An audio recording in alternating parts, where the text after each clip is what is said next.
Olá, você está no canal Fragmentos Filosóficos. O tema de hoje é sobre o conceito de liberdade absoluta. A liberdade absoluta de expressão, defendida pelos fascistas bolsonaristas e outros, na verdade, qualquer tipo de concepção de liberdade absoluta, é uma daquelas coisas sem sentido que os que a defendem o fazem porque não pensam a respeito. A ideia de liberdade absoluta em qualquer setor da vida humana é um conceito vazio. Não tem relação com a existência histórica e finita da humanidade, que portanto não é uma existência absoluta, é uma existência contingente. Neste vídeo apresentaremos uma breve história desde os filósofos gregos, pelo menos até os dois maiores, Platão e Aristóteles, até os dias de hoje, de como a humanidade ocidental foi pensando a liberdade. Antes de iniciarmos, então, o nosso tema, peço a você que deixe o seu like, se inscreva no meu canal, comente e compartilhe. Ajude-me a fazer o canal crescer. Desde pelo menos os filósofos gregos Platão, 428-347 a.C., e Aristóteles, 384-322 a.C., o tema da liberdade começou a ser pensado em relação com a vida política. A primeira concepção sobre liberdade foi a de que, se é liberdade real, tem que ser absoluta. Ou seja, liberdade incondicionada. E, portanto, liberdade que não sofra limitações e nem grau, de maior ou menor. Ao pensar um tipo de liberdade assim, Aristóteles deduziu corretamente que somente um ser que fosse causa de si mesmo, ou seja, um ser que não dependesse de nenhum outro para existir, somente um ser assim poderia ter uma liberdade absoluta. E Aristóteles definiu que o único ser que é causa de si mesmo é Deus. Portanto, só Deus poderia possuir e exercer uma liberdade absoluta e infinita. E Aristóteles então considerou que a função da filosofia seria estudar esse tipo de liberdade, que é a verdadeira liberdade, a liberdade absoluta, a liberdade divina. Toda a filosofia da antiguidade que seguiu Aristóteles, afirmando então a existência da liberdade como liberdade absoluta, eu não vou citar aqui aqueles filósofos, aquelas correntes filosóficas que negaram que existisse qualquer tipo de liberdade, não vem ao caso. Todas essas filosofias que seguiam Aristóteles continuaram falando sobre o tema da liberdade, aplicando as deduções e definições da liberdade infinita, ou seja, divina, na análise da liberdade finita, quer dizer, humana. Esse uso e passagem indevida de concepções ligadas à concepção de uma liberdade absoluta, divina, para compreender a liberdade humana, finita, viciou todo o pensamento posterior sobre a questão da liberdade. Até pelo menos o século XIX no Ocidente, quando então surgiram as filosofias contemporâneas da existência humana, analisando a sua finitude, a sua historicidade e a sua contingência. E daí a filosofia contemporânea passou a pensar qual seria o tipo de liberdade da condição humana. E sobre isso nós falaremos num outro vídeo. Para o que nos interessa, na antiguidade, tudo que tinha a ver com a existência finita, humana, histórica, contingente, falível, ou seja, uma existência que pode ser ou não ser, que é o nosso tipo de existência, não podia ser tema de análise filosófica rigorosa, científica, já que essa análise, para ser científica, deveria se debruçar sobre objetos que não fossem sujeitos à alteração, à mudança do tempo e das contingências da história, como é o caso da vida humana, finita e histórica. Para o antigo, lhe faltaria justamente o caráter do permanente, daquilo que é por si, que é próprio do divino. Segundo Aristóteles, então, a análise científica é a análise do divino. Todavia, como Aristóteles percebia existir liberdade também no ser humano, não obstante a sua finitude, essa liberdade só podia ser captada pela razão filosófica, pois é uma realidade que se mantém em relação direta com a liberdade divina. Ou seja, a liberdade que Aristóteles percebeu que há na humanidade é pode ser objeto de análise filosófica e científica porque ela tem uma relação com a liberdade divina. E assim, esse filósofo aplicou os conceitos que ele havia derivado de sua análise da liberdade divina, a liberdade absoluta, também para analisar a liberdade finita humana.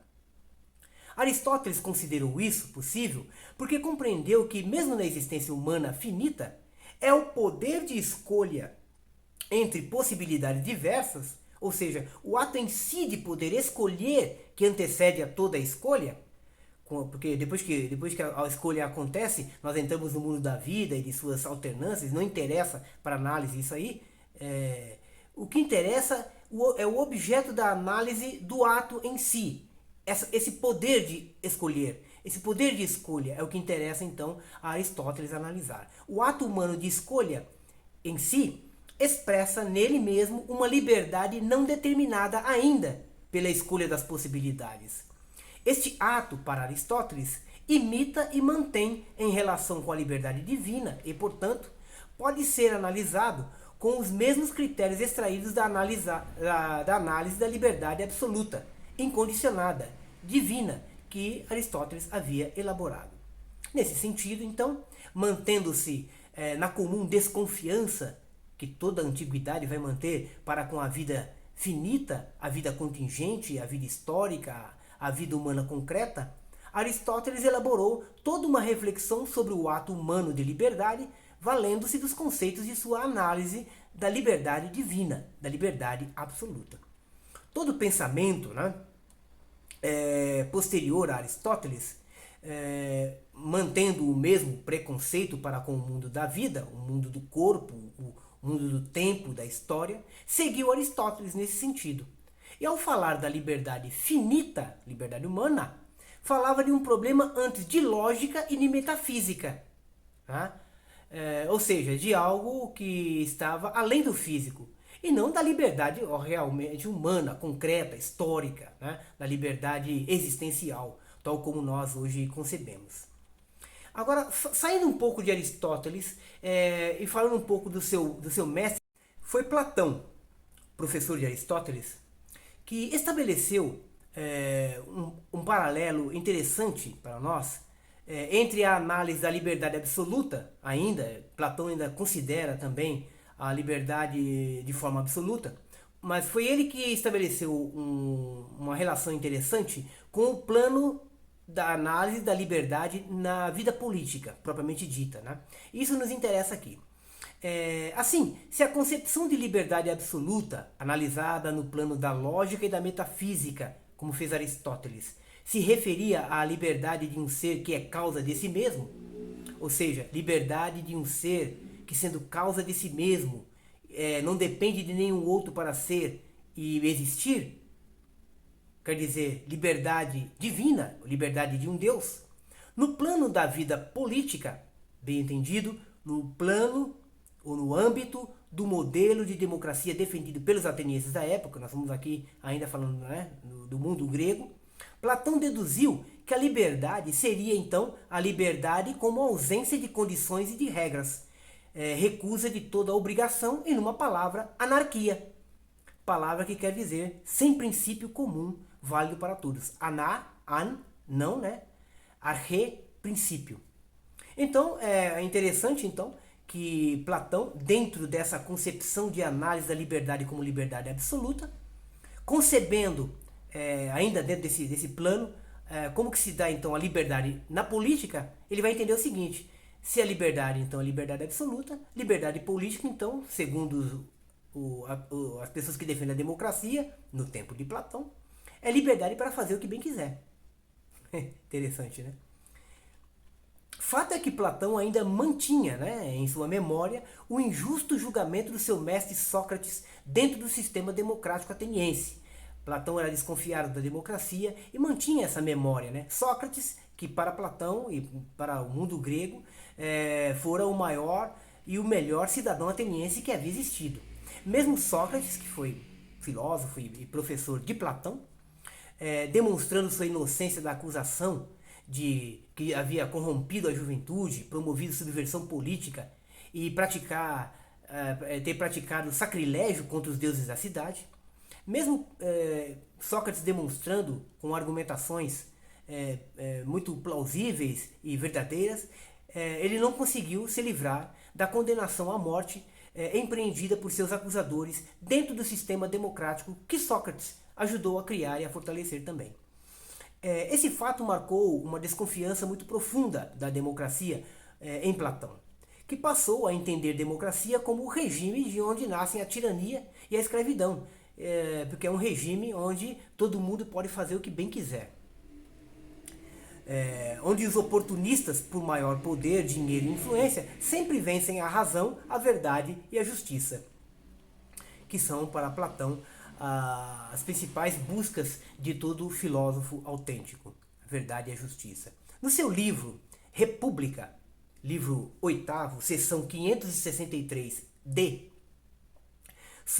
onde ele fala sobre a liberdade política, escreve Platão o seguinte: a recusa constante de toda limitação e restrição torna os cidadãos tão desconfiados uns dos outros que, quando se lhes propõe algo que pareça ameaçar sua liberdade, eles se doem e se rebelam e terminam por rir, fazer chacota das leis escritas e também não escritas, ou seja, das leis morais, pois não querem de forma alguma submeter-se a um padrão comum. Fecho aspas. Nesse trecho do livro A República, escrito por Platão, ele discute a transição da democracia para a tirania. Ele descreve como a liberdade excessiva na democracia leva inevitavelmente ao caos e à dissolução da ordem, criando as condições para o surgimento de um tirano. Platão argumenta que, em uma democracia extrema, os cidadãos passam a rejeitar qualquer tipo de autoridade e disciplina, levando à anarquia, sem princípio, anarre, sem princípio. Falta de princípio comum válido para todos. Nesse contexto, surge um líder que se apresenta como defensor do povo contra as elites, mas que, gradualmente, concentra o poder em si mesmo e se torna um tirano. Esse trecho é parte da crítica platônica à democracia ateniense, que ele via como um regime instável, propenso a degenerar em tirania devido à falta de moderação e à busca desenfreada por liberdade. Cujo exemplo, nós já falamos, foi o da morte injusta de Sócrates, seu mestre. Então, vemos assim, uma coisa muito interessante. Estamos falando de um texto de 400 anos antes de Cristo, que todavia nos esclarece um fato atual. O de que a concepção de liberdade absoluta, defendida pelos fascistas bolsonaristas de hoje, mantém na base, então, esta concepção antiga. A concepção de uma liberdade individual humana, só que pensada em termos de um ser que não é condicionado. Um ser que é causa de si mesmo e que não depende de nenhum outro, ou seja, um Deus. O fascista bolsonarista, ele quando então defende a liberdade absoluta, ele fala de si mesmo como se ele fosse um Deus. Apesar de Platão permanecer pensando então a liberdade em termos de lógica e metafísica, assim como todos os demais filósofos da antiguidade, e não, obviamente, uma liberdade relacionada ao mundo concreto da vida, sua conclusão sobre esse tipo de concepção de liberdade pensada em relação com a vida política, a liberdade como sendo absoluta, esclarece esse fato atual para nós relacionados a esses neofascistas bolsonaristas. E o fato é o de que esse tipo de concepção de liberdade absoluta, que está na base do ódio à democracia por parte dos neofascistas bolsonaristas, ódio ao Estado de Direito, à vida constitucional e institucional, em uma palavra, a vida civilizada, que é o tipo de vida que propõe para a vida em sociedade humana organizada sua regulação baseada em leis comuns, criadas e aceitas por todos? Já que os fascistas bolsonaristas pensam sua liberdade como liberdade absoluta, ou seja, uma liberdade divina, liberdade de um ser que é causa de si mesmo e não depende de nenhum outro, o fascista bolsonarista, ao pensar assim, pensa a si mesmo como se fosse um Deus na sociedade. Essa compreensão negativa de Platão acerca da democracia ateniense para nós esclarece então esse ponto psicológico importante e atual sobre os que defendem a tal liberdade absoluta para si mesmos. A liberdade digna de um Deus. Essa defesa de uma liberdade absoluta depõe contra a própria vida em sociedade, que é regida por regras e leis comuns validadas por todos os cidadãos e que são expressas, como no nosso caso, que é um regime republicano e constitucional, através da nossa Constituição Federal de 1988.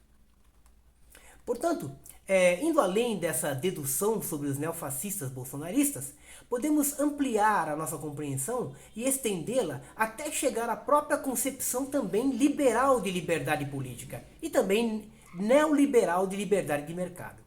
Pois aqui estamos lidando com o mesmo tipo de concepção de liberdade absoluta que depõe justamente contra a liberdade política e a liberdade econômica, humana e concreta nas sociedades, né? Isso em relação ao liberal e ao neoliberal. Vejamos.